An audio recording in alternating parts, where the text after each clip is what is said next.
Hello friends, welcome back to the new video guys and my YouTube channel guys. Today friend we are going to talk about guys Infinix phone setting guys, and today video title is guys, how can we reset Wi-Fi setting in Infinix phone device. Friends, you want to reset guys your Infinix phone Wi-Fi settings. So how can you reset today friends? I will show you, I will tell you guys.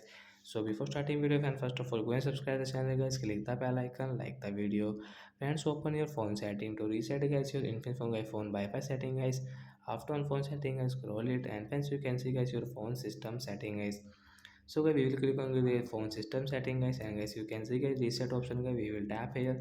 As you can see reset setting we will tap here guys. You can see Wi-Fi setting we will tap here to reset. So friends, your Wi-Fi setting will reset guys. Friends, you can use guys your Wi-Fi setting after reset. So friends, you can see Wi-Fi will on automatic.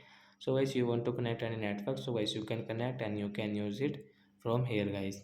So like that guys, we can reset guys phone Wi-Fi setting guys, and we can use it. So that's it guys, thanks for watching the video, bye guys.